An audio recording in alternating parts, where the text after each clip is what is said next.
సౌందర్యలహరిలోని 13వ శ్లోకం.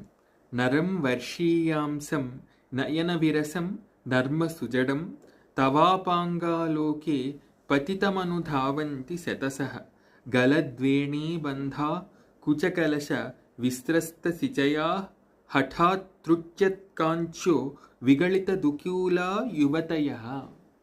ఈ శ్లోకాన్ని భక్తులైన వారు పరమ పవిత్రమైన దృష్టితో అర్థం చేసుకోవాలి. ఎందుకంటే ఈ శ్లోకాన్నే కాదు, సౌందర్యలహరిని మొత్తం రచించిన వారు పరమ వైరాగ్యభరితమైన హృదయం కలవారైన ఆదిశంకర భగవత్పాదుల వారు. మరి ఆయన గారు రచించిన శ్లోకం ఎంత పవిత్రమైనదిగా భాషించాలి. అటువంటి పవిత్రమైన హృదయంతోనే మనం దీని భావాన్ని వివేచన చేసే ప్రయత్నం చేద్దాం.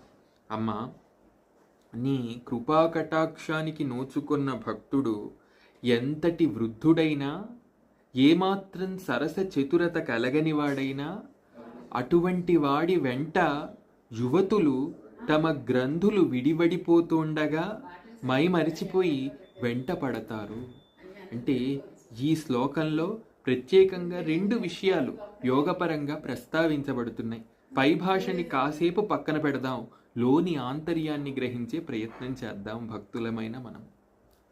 ఒకటి, అమ్మవారి పూజ, అమ్మవారి సేవ అసాధ్యాన్ని కూడా సుసాధ్యం చేయగలదు. రెండవ మాట ఏమిటంటే, ఇందులో ప్రస్తావించబడిన నరుడు, సాధకుడు ఎవరైతే ఉన్నారో ఆయన పరమ వైరాగ్యభరితుడు. అటువంటి వైరాగ్యభరితుడైన వాడు అమ్మ కృపాకటాక్షానికి ఎప్పుడైతే నోచుకుంటారో అటువంటి వైరాగ్యభరితుడికి ఈ ప్రకృతిలోని సర్వశక్తులు వశమవుతాయి అనేది ఈ శ్లోకంలోని ఆంతర్యం. దాన్ని తెలుసుకొని మనమంతా తద్విధంగా సాధన చేసి అమ్మవారి కృపాకటాక్షాలకు నోచుకొని ప్రకృతి శక్తులను మనం వశపరుచుకోగలగాలి. అంటే సర్వలోకాన్ని మనకు అనుకూలంగా మలుచుకోగలగాలి.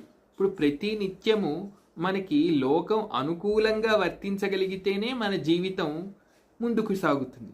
అటువంటిది అమ్మ కృపచేత లోకమంతా మనకు అనుకూలంగా వర్తించగలదు. మన జీవితం ఎటువంటి ఒడిదుడుకులు లేనిదై ముందుకు సాగగలదు. అమ్మ సాధనలో మరింత ముందుకు వెళ్ళి కోరికల సరిహద్దును దాటి మోక్షానికై జీవుడు తత్సాధనకు పూనుకోగలడు. అంతిమంగా అమ్మ కరుణ చేత అదే ముక్తిని సాధించగలడు. శ్రీమాత్రే నమః. శ్రీ శివాయ గురవే నమః.